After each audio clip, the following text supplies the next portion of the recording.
지켜나가야 된다는 것을 자각하고 있는 한국인들의 입장에서는 그 1세기가 너무너무 힘겨운 시대였을 거라는 생각을 많이 해요. 그래서 이제 그런 것들이 사서 편찬에서도 이제 대립이 되는 거예요. 그래서 조선 왕조에도 초기에도 보면은 사서가 굉장히 많이 편찬이 됩니다. 보통 조선 왕조의 관찬 사서 그러면은 첫 번째로 드는 게 동국 통감이잖아요. 성종 때 이제 조선 왕조의 어떤 수성의 시기, 왕조의 어떤 그런 체제가 정립되는 시기가 이제 성종 때인데, 성종 때 법전, 예전 전부 다 만들어지거든요. 쥐리지부터 시작해가지고 다 만들어지는데, 이제 그게 이제 사서로 정립되는 게 동국 통감이에요.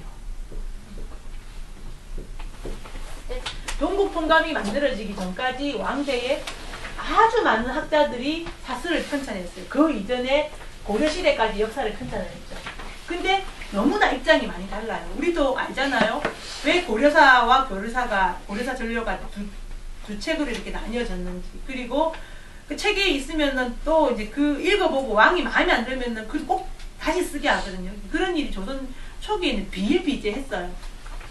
그런데 동국통감의 어떤 그런 나와 있는 게 그런 1세기여의 어떤 그런 사상적인 혼란을 이제 딱 정리하고 난 다음에 정리된 마무리 작품이 동국통감이라고 할 수가 있겠어요. 그래서 근데 요게 뿌리를 제공했던 인물이 바로 사실은 권건이에요.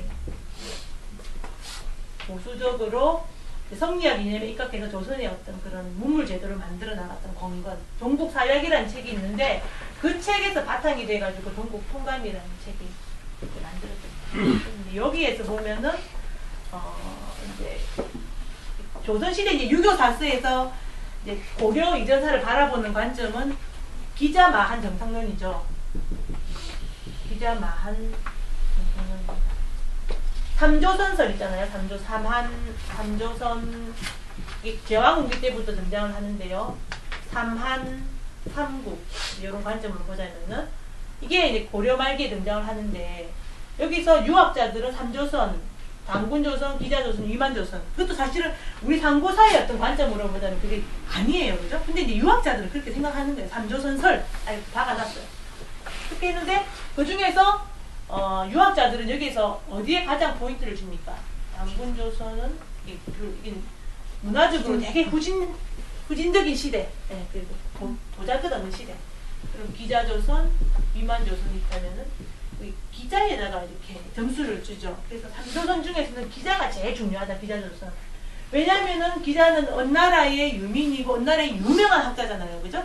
그래서 언나라 때 중국에서 어떤 극성했던 언나라 중국의 문화를 동이지역으로 주나라가 설립되면서 쫓겨왔잖아요. 그죠? 이제 오면서 그 중국 문화를 동이지역, 한국으로 이렇게 전수해줬던 사람이기 때문에 이렇게 그래서 당군조선의 어떤 후진적인 그런 물질 문화가 기자의 동네로 인해 가지고 이렇게 빛을 받기 때문에 새롭게 발전하기 시작했기 때문에 당군조선은 의미가 없고 중국인 기자가 옴으로써 이제 만들어졌던 중국 문명, 기자조선의 문명이 제일 중요하다는 것을 기자의 포인트. 그리고 사만 중에서는 기자의 후예가 마지막으로 이제 어디로 마한 변환, 당군조선이 멸망하고 난 다음에 한반도 지역에서 마한 변환 진안이 이제 만들어지잖아요. 근데 기자의 후예가 마한으로 갔죠. 그래서 정통은 마한으로, 사만 중에서는 마한. 그리고 그 마한의 전통이 그래도 삼국 중에서는 어디에 제일 많이 개성이 된다 그러면은 신라 지역으로 전승이 되었다라고 봐요.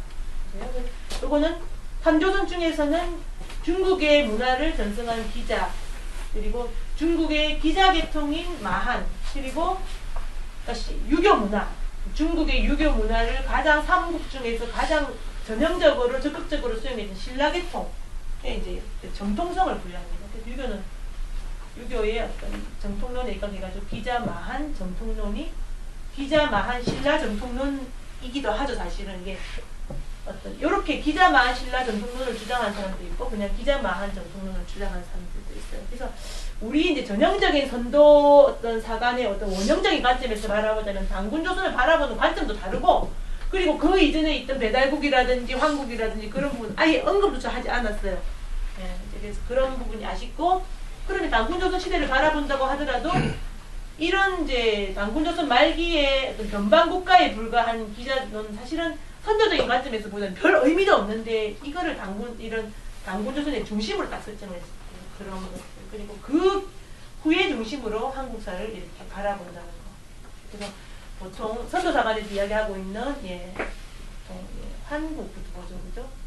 판단곡에 보면 한국이고 부도지로 보면 이거는 마고성과 황궁시의 어떤 역사이에요. 이제 여기 이제 새로 부도지가 나옴으로 인해 가지고 복원된 게 마고성 시대와 황궁시의 역사를 이제 추가할 수 있는데 보통 판단곡에는 황국부터 시작하죠. 황국, 배달국, 당군조선이잖아요. 그리고 판단곡에 보면 당군조선의 정통이 어디로 가요? 북부여. 북부여에서 다시 고구려로 가요. 고구려에서 대진